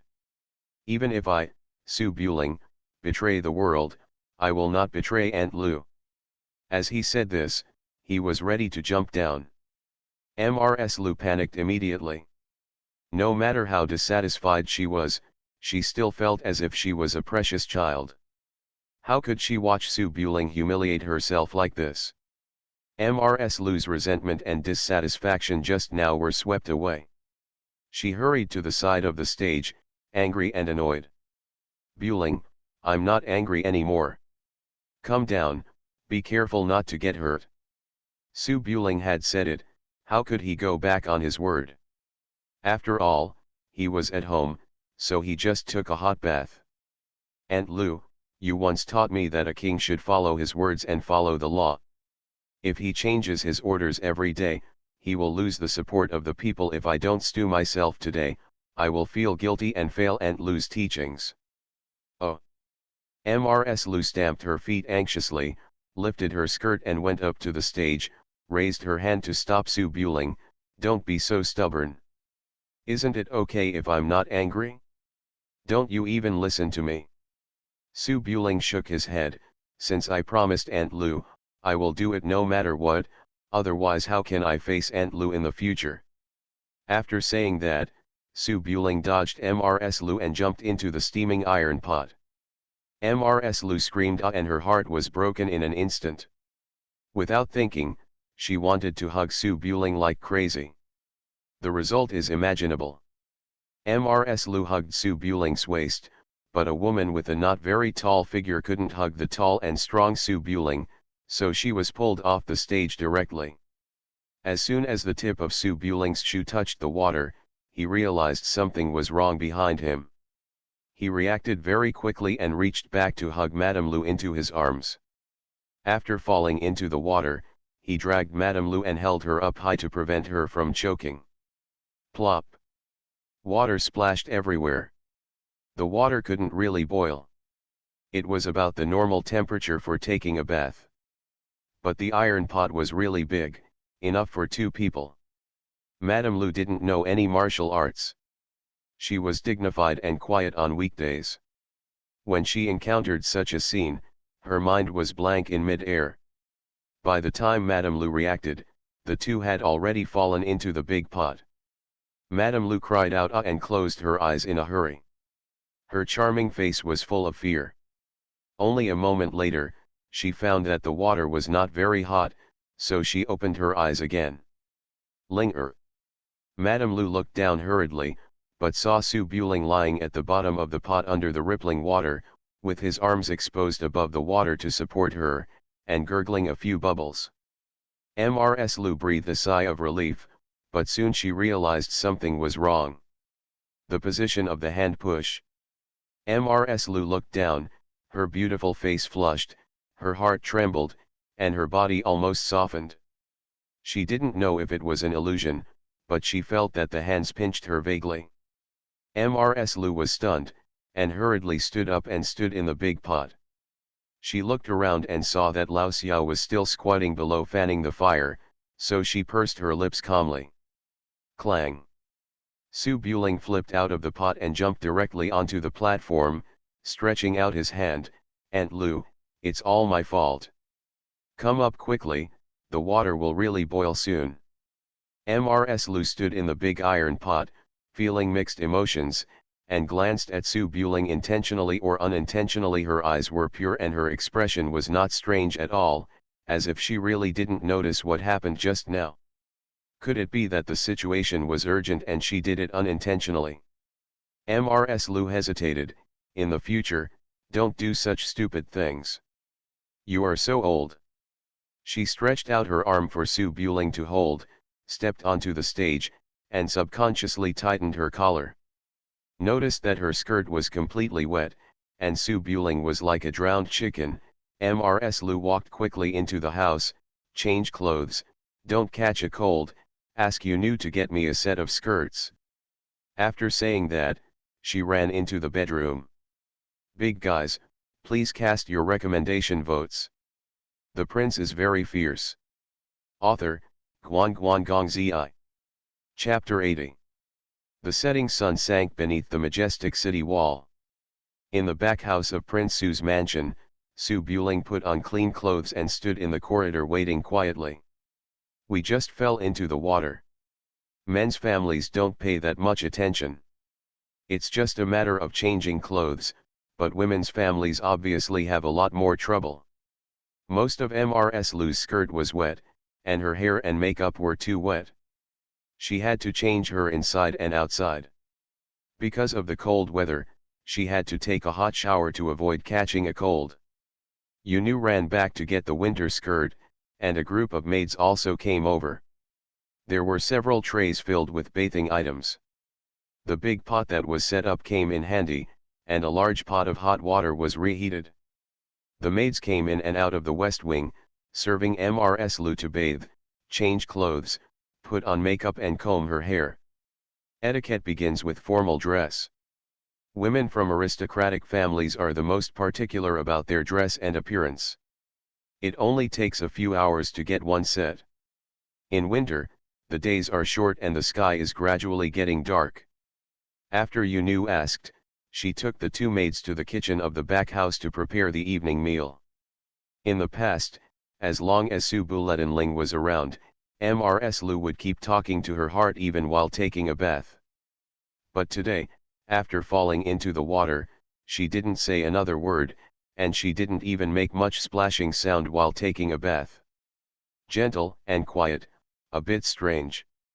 Su Buling couldn't help but run to the bathtub to ask, so he had to wait in the corridor obediently, occasionally raising his hand to rub it a few times, which seemed incomprehensible. Wow! The sound of splashing water sounded from the west wing. Su Buling looked sideways, and the woman's silhouette was reflected on the window paper illuminated by the lights. Just after getting out of the bathtub, the maid wiped it with a towel. The beautiful peaks and mountains appeared and disappeared, and the red cherry trees stood on the top of the mountain. The shadow on the window paper was faint.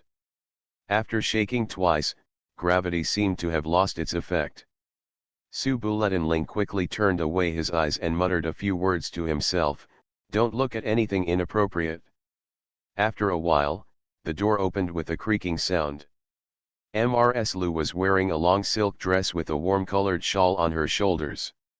She had just come out of the bath. Her cheeks were still moist, plump as warm jade, and she was as moving as the hibiscus emerging from the water. Her long, wet hair had not yet been tied up, and was spread on her back.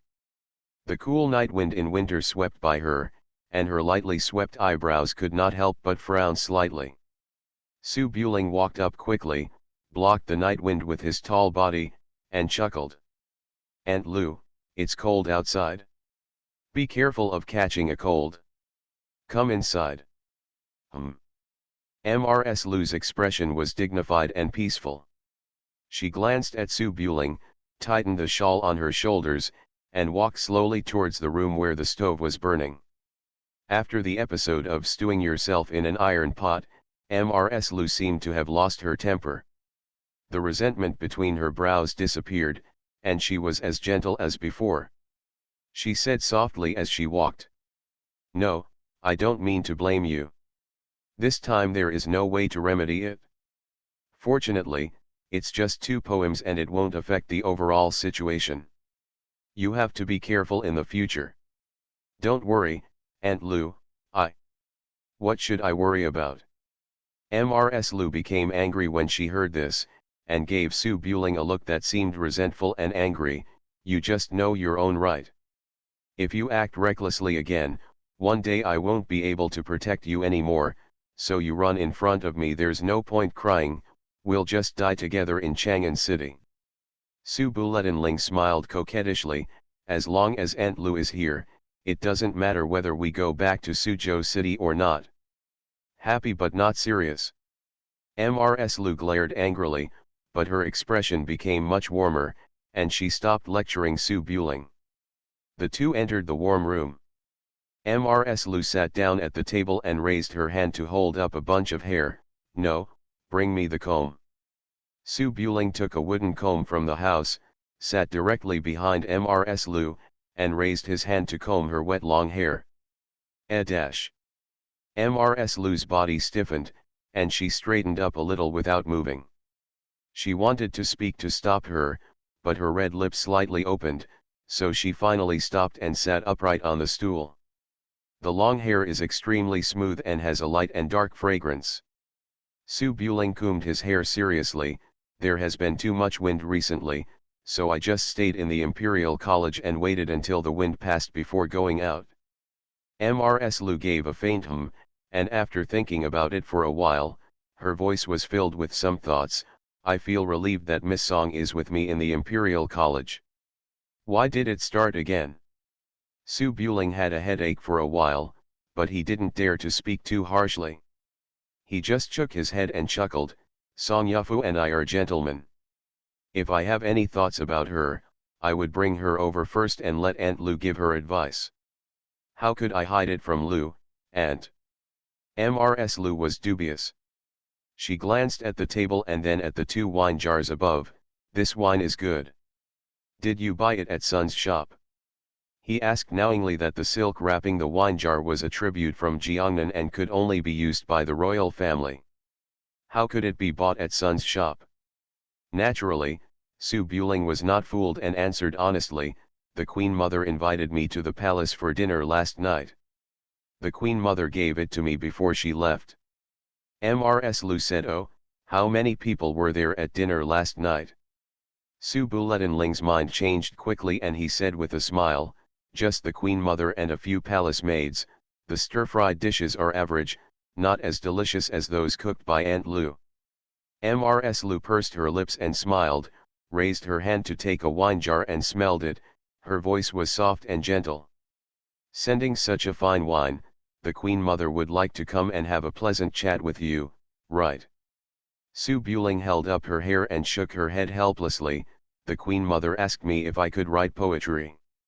With Aunt Lu's instructions, I certainly can't write. I only eat and don't talk." Mrs. Lu narrowed her eyes slightly. When the Queen Mother entered the palace, she prepared a total of 3 jars of good wine. 1 jar was taken away by Xiaoting and wasted. The remaining 2 jars of wine were given to you. If you didn't say anything, it would be really embarrassing. That's generous enough. Su Buling frowned slightly. "Really? I really don't know this, but I really didn't say anything last night. The Queen Mother insisted on giving it before leaving. I couldn't refuse, so I accepted it." "Alas," said, "well, I can't write poetry, but this happened. I have to return these 2 jars of wine at some time." "Why?" When Mrs. Lu heard this, she immediately became unhappy. "When I got married, I didn't even see her give this as a gift. She gave it all away. She has no courage at all, and she still treats her as an elder." Su Buling's face froze. "I said I couldn't write poetry, so I deserve this wine. Since you deserve it, why did you accept it last night?" Su Buling was speechless, and he was a drunkard. He accepted it calmly because he really couldn't write poetry. Who knew that Song Yufu changed hands and sold him? When Mrs. Lu saw that Su Buling was speechless, she snorted lightly. "The Queen Mother doesn't know how to drink. It would be a waste to hide it. If you take it all away, and then return it, wouldn't it mean that you lied to her? What's more, you lied to her, just lied. What else can she do to you?" Su Buling's face turned bitter. "If the Queen Mother comes to find me, you caused the trouble yourself, so you have to think of a solution yourself. Anyway, you are not allowed to return the wine. There is really nothing you can do. Just hide from the Queen Mother. She can't send people to arrest you and bring you into the palace. When you leave Beijing smoothly in 2 years, there is nothing we can do." 2 years? What? You still want to run to the palace? Isn't there anything fun in there? No, a bunch of harried women are like she-wolves. They feel uncomfortable when they go in. How can you say something bad about the Queen Mother like that? Just talk to me, but don't tell outsiders. You come and go, chatting as usual. Mrs. Lu's expression slowly returned to her usual appearance. After tying her hair, she sat down at the table. Yunu and the maid brought various dishes into the house and put them on the table. Then they went out and closed the doors and windows to prevent the cold air from penetrating into the house. Su Buling was indeed a little hungry. He took 2 wine glasses and put them on the table. He didn't feel bad about the fine wine that the Queen Mother had hidden for 10 years. He opened the bottle and filled up the wine glasses for Mrs. Lu. Mrs. Lu didn't drink much on weekdays, but there were too many things that happened today, which inevitably made her a little uneasy. In addition, the wine had an extraordinary origin, so she didn't refuse it.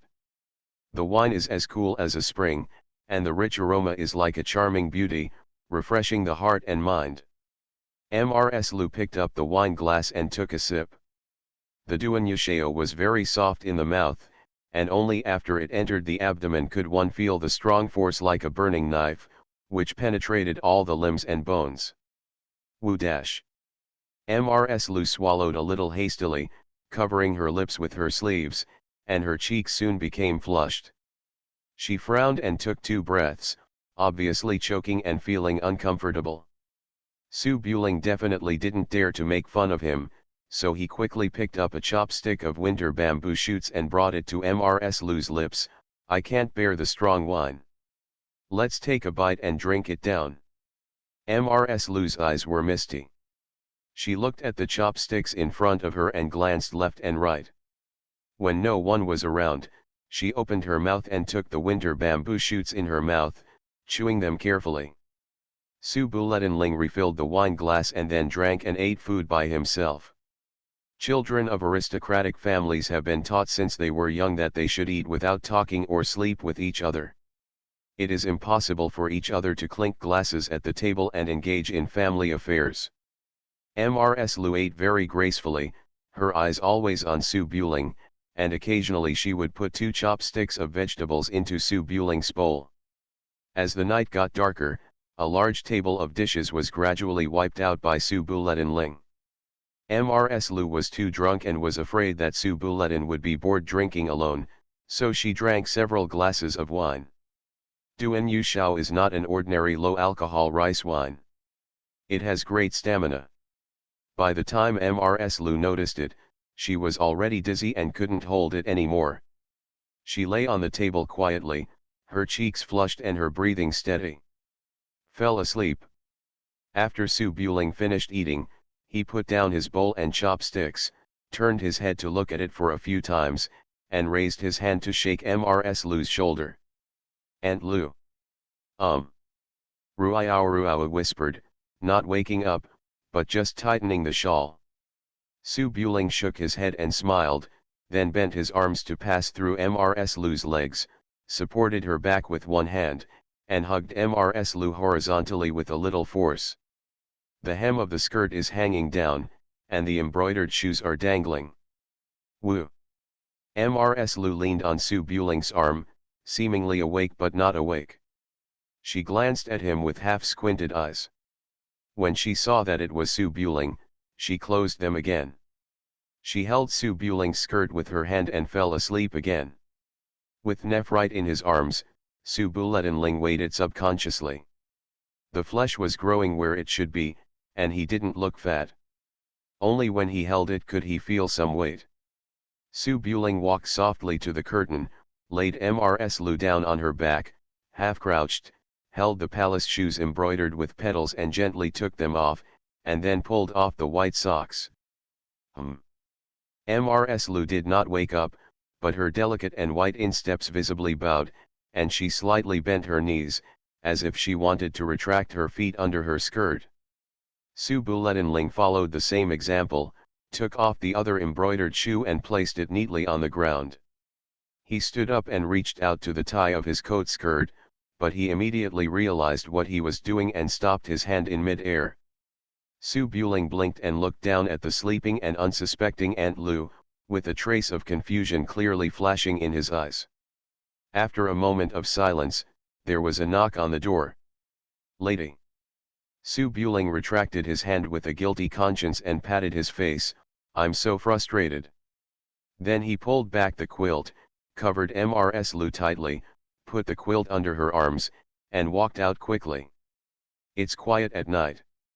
I don't know how long it took, but the maid took away the tableware and the room became completely quiet.